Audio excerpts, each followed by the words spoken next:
hospital ICU the nena later, bail pire, aduga, normal man, red normal officer. Kaya the shit of actually systems. Singasi around the lapa the pabong and the Pungong and the Via, Moito, Taundi, and happy to name those. Senza Thouongda Tauduna Niyam Lanba Lamgi Bata Pitok Pisin Amade Ming on Thokonsin Tauboda Chenaba Manipur Leingak ke bureaucrats officer Singh Marangi Matung Ina Paduna Chairak Pinaba officer Ani Tausinaduna Hospital gi ICU da Lairamba Fawba Yauri Haina Chief Minister N Birena Haikre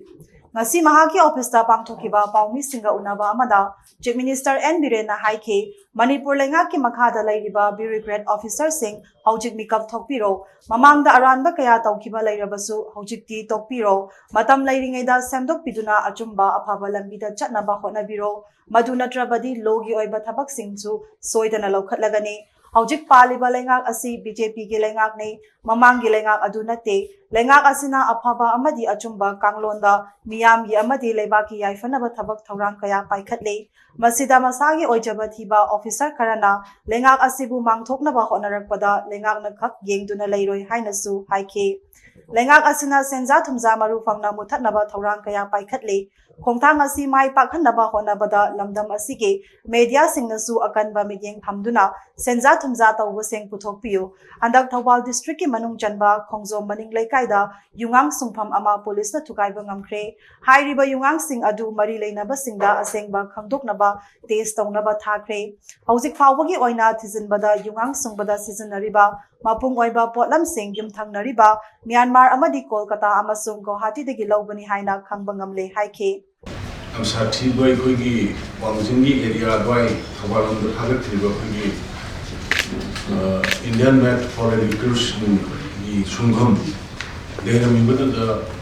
Yalan Minbok Chemical Tauram Report Maduna Equity Lady Mission Granada Sohal Portuna the own Subada Kogi drugs. The public when a hiring for drugs in the convict of the Poliva see Matan. The Mamaru, the forest giving currency, among Hybatare. Village Chipsinas data later me, Mabali is data. The Mana me and Niega. My handbag. I'm like women posted on Kininai with the future, the city's generations that I'm such a swimming my with her. Hiram Kaya said the Matam say, I call the government in a dipto, the Makamaki committee, Siamagati, the Chicken Language issue, Tongan committee, Siamaga, when it's in the Bolivia. Nothing around me one of them. Our people say, Sasson have a potama, governance have a potama, the MAMI. And so on the governance. Governance is a noise. But dream over shame over the Tika, Lami, Sham, the building has have governance is the people since you do. Nasiki mirror to mirror environment down. Nainaraga Kanaraga over the what a horrible element of what we need to hand the bureaucrat of searching Midpang Biro. I call the Sigi committee, say, let them the thing. Adukana Sana Kalagopa Tobiruba Aranda Tobiba Matam lady. Legal action that the Nasana Lana Patapiruba, Lana the mutation to Ruba, Forest Kilamba, Patapiramba, Gomengilam, Patas Hazalamba, Miki Maming in Cold the Lowdry in Corwon Polomokoto, but Kanagamato, we already Zimatam lady, Sampo Pio, a Tobomatam streamlined to below. Young not put a Shigi photo animals I could say, Amana MCS ne. Ani MCS ni, MCS officer. Amana amen ne. Moisi doctor da moisi nare no hospitalize to. Patas hajan bagi or government gi lamda tongana nataba toram bagi hadore hai basi khamba kanda moisi kamai to beda hospital da salaga admit to. Hospital da salaga admit to kanda MCS Goberdon hai bamne Samson hai bamne aduga Hemjit hai bamne adi Jahangir hai bamne hospital da admit to re aduga court se de virtually court thokpa da gi ai ko thokpa ngamdre ai ko thokpa ngamdre ICU da ai cannot say admit to re I madugi ICU de admit to ba doctor ani su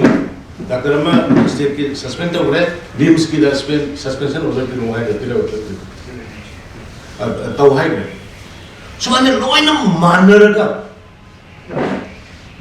adu gadi hosiki hospital ICU de lei ba MCS se hari kumapanda court puthokada bu nimite to ICU ki photo do tar ko wari sanare to char no hospital de loi mang de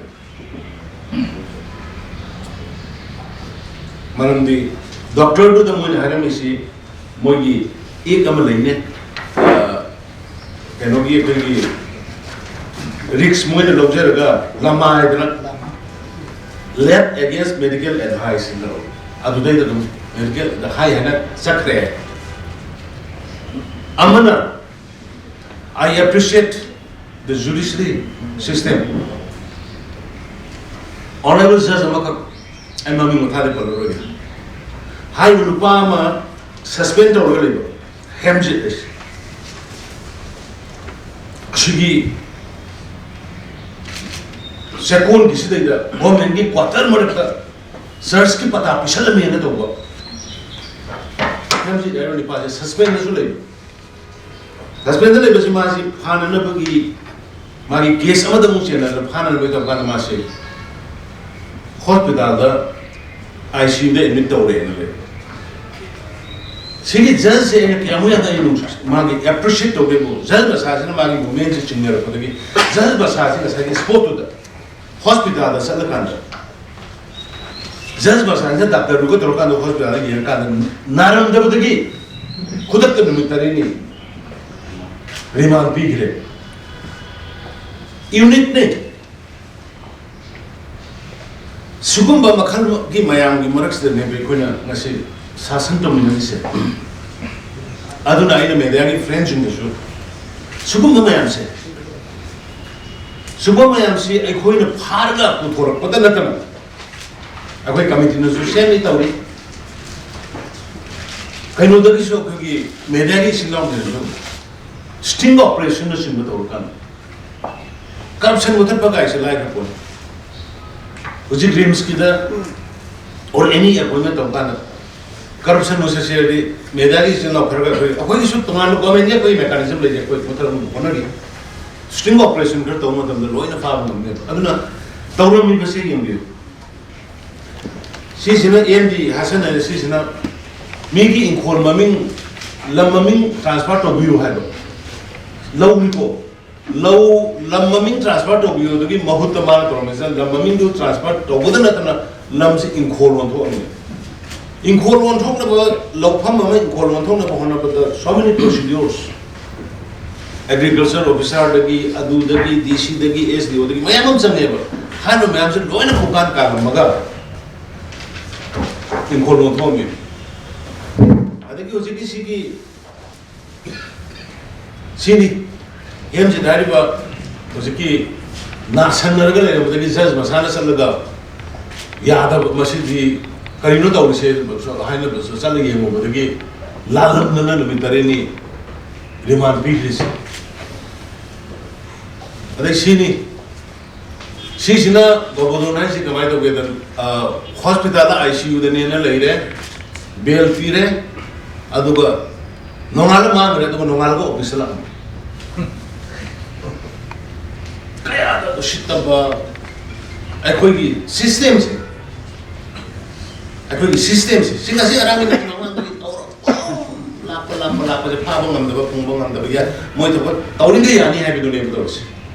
anu si je manipur gi praja sing niyum natabada paisa piraga wanumaga aran ma thabak to buse to bigano state government lady systematically ekoi thabak to na ba mayam gi matam sa ba thabak sing matam sana sana to na ba ekoi e governance Masih ubira muni finance ki sida je CM ki banglo mama da finance minister mama da queue le ko da ubira maroi da secretary da queue le ko ubira maroi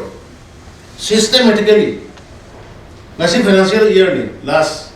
kana ubira moi file ma tana ubira moi file ma ki chiki ma tine ba ta ubira moi p hai ba adu khado trene hai ba ta ubira moi just systematically koi to ne aduna praja singna whatsapp qanun to roga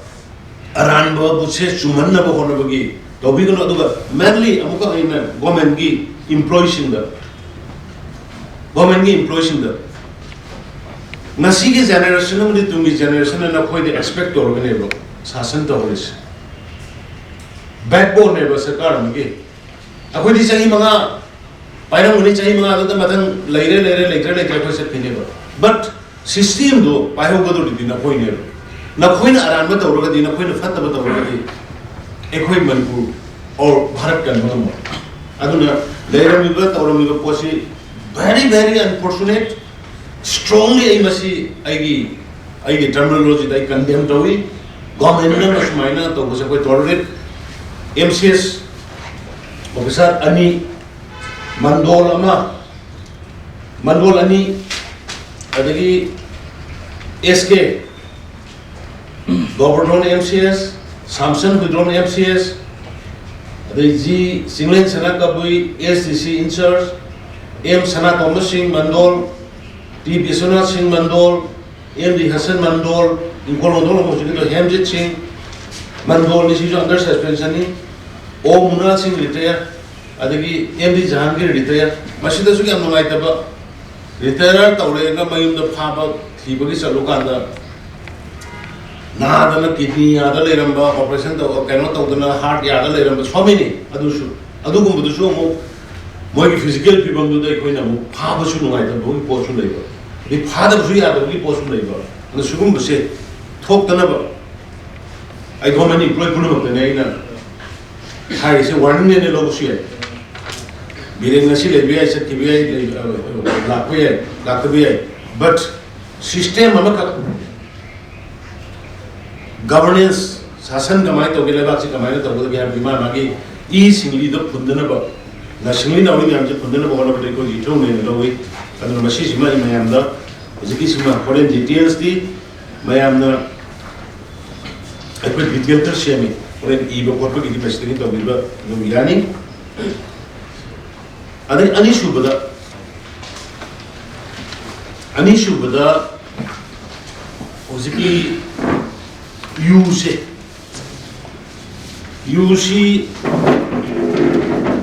local group aduga Indian net for liquors se adagi porpa nataba try to sumbagi masile to ji sumbagi ko ne themari si pose ji kara gi porpa ramre bo alcohol ki spirit si Myanmar dagi na phalong the passenger ban the petrol near porame petrol near na haraka adagi rangi flavors na kara dagi program bo Guwahati dagi factory ki labors in namagi outday masa daroga yuan basu ki porame adagi coloring ki disna bo kamai doge the fried sugar si moi ni hojiki State the way the Shema can see the much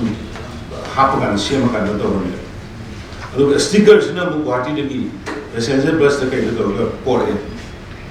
Other Cape Karikari Shemi was the Calcutta, the Korea port it. Other bottles in a among what did he bottle factories of port it.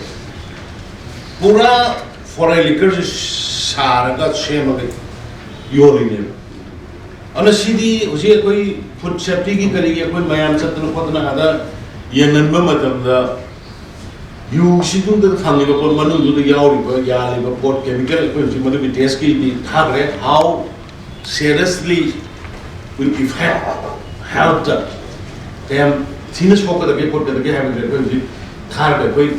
je ta ba hore ko yauram mi ba tauram mi ba manu du le ro mi mayam sti ko haisni ko ba edible or drinkable ko ba ko na tra ana hai ko si mai ko moi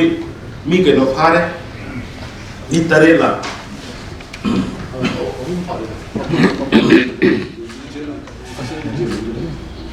중앙으로 보보에 지금 지금 파리시 독점 보보 하면 지금 메뉴 많이 금지도 아니 메뉴에 독점 비노 대비 아들과 독점 아소비 대비 아니 시그 파레 아두가 FIR 로컬레 아두가 오늘 아마나 시즌 가와나 비그레 바이 헬 다운드 그리도 버리게 아도 수금바 poisonous soiba nunti mayam nahani amani yuni hardi anang mani hardi natraka yuni hardi thanna bisleda sumaina hygienic oidaba company ki brand yaudaba phajana food safety ki kaino ki recommendation yaudaba approval yaudaba put mayam ama sumaina yolga to sidi mi attempt to murder ki adum chamanade ni hapuga chamanade bishigi yes ana sugum basida da and appeal to ning judiciary ki honorable judiciary ki members executive ki level legislature ki level koi jointly punna mase koi amato ina sanga kanda henna kanda sugum ba illegal mayam sida ki kalaga koi society koi population je kan bana chagadi difference angle dagi ai koi da makhal makhagi drug ki kuthanga yugi kuthanga ai gi hinnabuni haidra ningonda hu yon bagi ningonda mi sina bi ja bi report se cd irrespective of tribes community religion ai masimadi strongly government side bi ai side bi condemn to wi aduga makhal amata da state government ko compromise to roi haidna simaga ai thamjage dege amana drug isi warung drug si yamna koi mai partner samsili people's mayam civil societies student organization mayam ama support obi adu masi kharagi hena kanna samjhan ma tu kari malam ye koi na anti drugs drive to busili da koi na social media da kari da thagat pada mayam ne amna hurt to da ba mungai ro da ba anam macha sin ubi macha sin yaurum bai koi drug charam ba thena da bana te na du musim bai koi dongan na koi na moi bu awareness piraga moi bu rehabilitate tamna bu khona bai koi na honor da thammi ada masjid da put mas hoina na ina haje bu lotion da bi ai isama da ta ni ba pan pu thoga ski government na ran to ba home le re ramaina to ro kari to sigi ha ba ko si thamma kan da mainstream da moi bu rehabilitate ro ga halat na ba phone mi na ba koi jointly ma thuk da masidai da koi ai gi ijat chui hai na ai sa do drug chai hai ba gi mina ai ni hai bi pot lotion na gale ba gi ta thok na shi ba ma ma to pon shi amanya ma ya ma man gi ba sa sing su sing koi report bai hangi da mai ni guardians and parents lekai gi elders ma ya su club ma ya mai bir ma ya su na pil do bli si sinna bana ta ba ikai ba bi bana ta ba mob justice ki na ta ba achana wari sa ra kan lekai da bu tangai pa da lekai da bu hang ba da rehabilitation center idiki ko education je kamai na humanly kamai na mo si management ko da ke ha se da lekai lekai da hang about the do ki ki government gi madu gi moi gi achanga doctor gi medicine gi kari kari matin pan go so koi pan je de ab yar ga di lekai lekai even machine khare ya ma le drug cha machine khare ya ma le government gi ma pham le da koi sidai da sabi wa so madu temporary koi sara ba go da machine se ya mas wena state wide wena tribe ma club organization sing imai bel sing yong bi da drug cha le ba ngan do wai repeat of jele drug cha le ba na angan do bu na ta imun do bu stigma la ne ba ikai bi ba na ta inthop bi ba na ta chai bi ba na ta mana mi edik koi ka bai se once edik koi ba se tha do ko ya ba ro ko aduna adu gi line to the Manipur le bi ba club organization ma ya na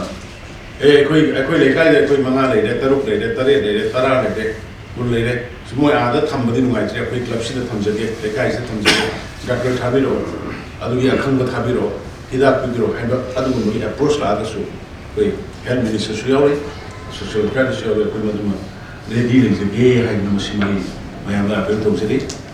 ko ji phau ba da koi 22 da 22 phau gi koi first BJP won the 317 crores 97 last year drugs seized okay aduga hantakki sahi musidana 136 crore within years 136 crore 93 lakhs city koi drug seized to poppy cultivation 17 begin 22 how the koi 14,359.4 acres koi destroyed away adu 20 acres of ganja cannabis koi destroyed okay adu handaki da 20 to 23 da the problem in the 4,305 acres of cultivation koi destroyed away aduga 17 dagina 22 hobby manung dai koi 1,960 drug smugglers phagi madu manung da 1,594 na male ni 366 na female ni adu gosi phagi anu ba BJP 2 da BJP 2 oda gosi phagi da 720% foreign masigi manum the 582 male ni adu 138 female ni aduga handaki 22 shida the 122 crores 78 lakhs drug file 122 crores 78 lakhs 35,515 aduga mi satruka kulmana file 22 shida 22 da aduga 512 males ni aduga 113 females ni punna poppy cultivation area listing hunga samala attracted acres 0.8 acres destroyed okay aduga 23 husi phawda 25 crore 36 lakhs ki drug high mi chama gum manga fare masi manungda 132 na male ni aduga 33 na female ni aduga 175 case aduga punna copy 23 ki sikata 787.3 acres of poppy cultivation was destroyed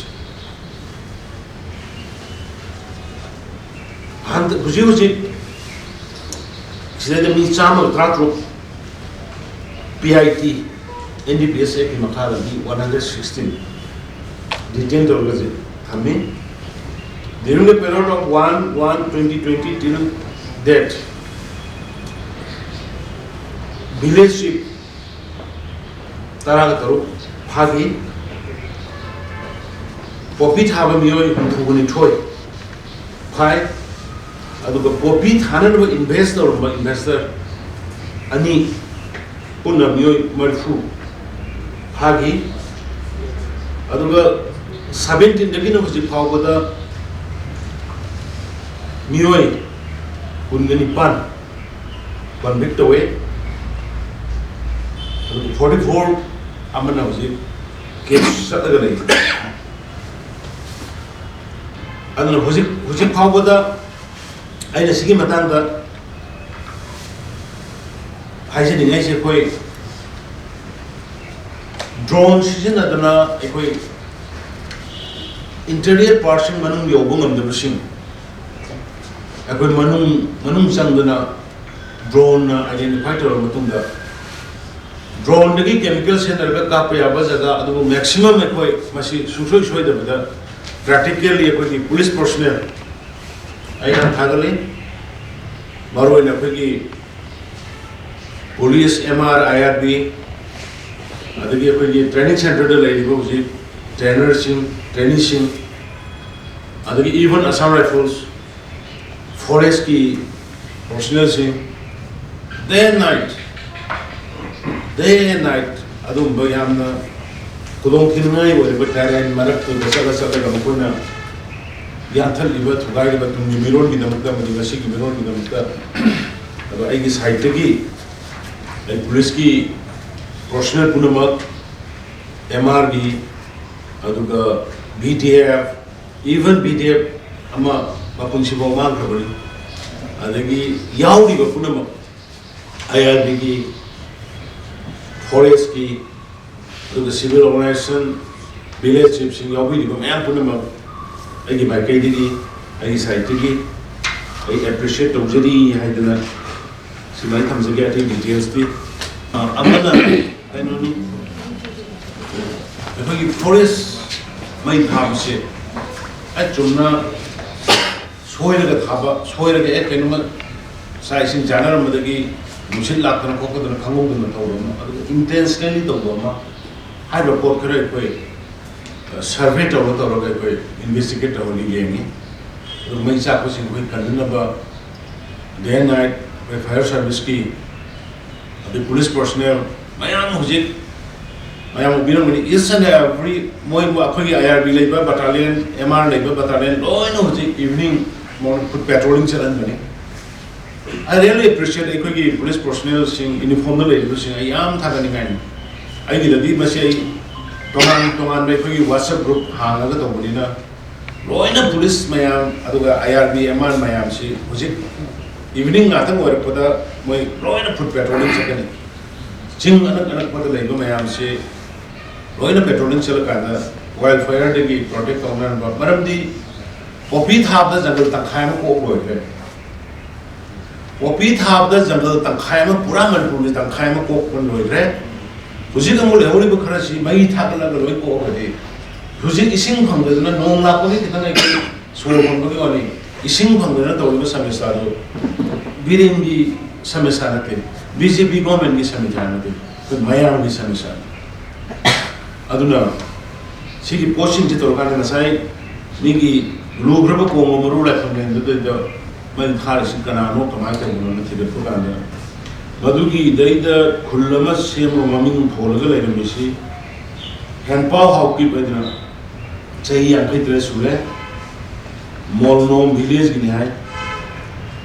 aduma sin mahabali da khullama torba mahabali de su laiba adumana option to maina mai ta yamane sanjen lok tagi aduga thoksom bihari na imna kuno ona kede amane to kanda mai sin halam kari semna buno kari sara mune any exclusion to adu kai kaleski police team na timely intervent to kanda hare aduna mayam da ina appeal to ngi amuka na ina appeal to ngi poppy thabada jik kogru uthana na ba sapling yorokre kogru gi hand da koi sapling sing gi sar sing da phokala da je forest department thamba hogre masida the is and everyone irrespective of community, tribe, each and everyone, ahang sing, aduga for poppy plantation, destroyed or mangan forest ki jaga sing, loina takna, uhana bagi, Podamaki, ma'am, I am no any of you, Madana, Tomjeri, Labiriba Kodima, single Labiriba, Tamil Labiriba, Kodima, anybody who Tabuki, the Madeda, Changa Changa, the car, anything to wear, who Tabuki, watch him a master in the Tampata Sutabu, singles Tabu, Madana, Massimaga, Abdul Tomini, Aluga, Doshella Poda, Asina Hajilibudo, Dr. Ama Adini suspended officer, MCS officer, Ani Ohumni. Every time there, MCS was one of the Pianwara, but they back on the Toragadi. Zatishu man of the Toragadi. Otherwise, I quit the shit to do. Hospital, the Emitorena, Toraganda, go to the hospital, look up Australia, Nare, I should lay in Toraganda. No matter hospital, the official go. They back up from the Aduga Nari Hajilaga, Bail of Honorable, Honorable Judge Dunasalaga, sport to the Yemen of the Dima, Bail Sakiduni. Adu Sumba, and once again, judiciary citation, and Sereswina, Tobirapna, Judge Masamanaga, Sumbraga, and sport the Salagam, history the Thouongda, in the Ahano money, and the Sumba, or with the Sakat Bajari with the encourage away, and once again, I employs my own. I happen to observe, and why Sugumba corruption. Watch up one on the Rokan, system, Hello Henna will put said. As a Kudukan Kadonasi, and I will am women's we am the way Henba and the Pataba Mishabima, the boy of Robino, and the way some talk in a lap of the way. Some Thouongda by Queen Letter Sangani, but today the one name comes and by theatre way. Masim Clayton. I in a forest and environment Minister Matekama or Jeremy 2004-5. I do with the Shanghai labor situation. You can't the moon card, they she sing to the and you never give Shanghai second home of Matomsia in the Langorgi city area, Hanamani. Hanambani, Madu Sham was Hanai Turk, a Sam of Satanagi and the photo of Lamani. No problem. Adugama Shida Sangai, in case Loktaki lady were lifespan, Loktaki or a film second deteriorating situation, Yaratragadi, Sangai and the way at the Toromani, Aduna, Uziki, a quick case kind of typically, Masiki don't a quick Tongan Lamgi Katokaran Toramba, Forest Katokan Toromasi, a quick Tongan Timama. Committee members are investigating the Mountain. But you see, I will be passing as hospitalized already. How do I have Pabuka Padui? Hospital in White, I don't report. Eight Pabuka Padui. Madam Lee, Suguma Mayam, Singatam, Sukanale. Singatam, Marta label Lambda, Pata, Forest Kilamda, Patapish Lumtoba, Tapaki Lam the Shuni has a Lumtoba. I don't know, Masiki Pona, I say. I don't know. Deputy Commissioner Singh, Hansan High Grade, Batam P Grade, Nanangi district, Ayagi district, overlapping Tonova Mayam, Pishanaro Mayam dog, Madu Atubamatam the Hanagi status quo to the Tamaga. As per the 1960 MLR 61 years, Matumina, Usia district boundary, Sham and Nabugi, the Madugi committee Sham between. Committee Sham of Hamsinta with River. Hanagi everybody is bound to the boy river. I don't know whether to operate the mother by Nashigi, Amushu, Uziki homes are way. My ambassador. The mother of the cabinet subcommittee members now, Democrat Sale, Sandil Sale, Social Pushakani, Salakana, other lady, Mayam, Ship, Torkanda, Maramdi, Kanakana, Gumana, Kamai, Kadopo, look at the Matam Gilakani. Uziki still like this, the boys identified the Thouongda, loan managers, loan manager, Yum the Sanga Sanga, Yumama Manini, Manatras, Hale, Yumatan, like the Sartina Soba, political treat demographic imbalance sama lagi kita bukoto. Aduna lain itu sih aku ni so apel tahu kore honorable MLA sing concern sing doi ni ada kan dah anu busangat pak mete yang lain lagi thang re lain ramai ayah tu dah ari bakun ni kan ayah pote dengan kaya orang ari bakun nama ada kalau potong ada ID means 2000 dah sih kunci dah mi kaya lain ramai 2006 kun kaya lain ramai 21 dah kaya lagi sih di मुझे कि मैं अखोई की satellite mapping इस पर भाग में मेरा अदुन मुझे चिंती बनते यारो अदुन अखोई सीगी मयाम दे कोई ना अपील तो उसे आधा नाम छोंगा बदगी संगा खबा लांजेनर का है करे मधु अखोई ना detention center तो पता बात मालूम दे कोई जी we are not signatory the अखोई UN दा कोई refugee की international issue अदुन अखोई detention में जब हमलोगा और मोइबू बताऊं खरा हम बाहर बा सेंडल भी बाहर बात लोरे का ना मोइ बायोमेट्रिक लोग नहीं मोइ दिया ये बच्चे लोरे ना कोई फॉर्म में छह में कॉलेज तो रखा ना है इरान का बका ना हम गिने बगी identified location से मका ना wall चल लगा ना wall means fencing खा रखा ना पुलिस ना हल लगा ना ऐसे ना हम दोड़ी ऐ कोई अदुना kana gumbana social media da karida ado kamai to doi ba ke do ba na rumor sabat ni to do you know ai koi government amage to gon pa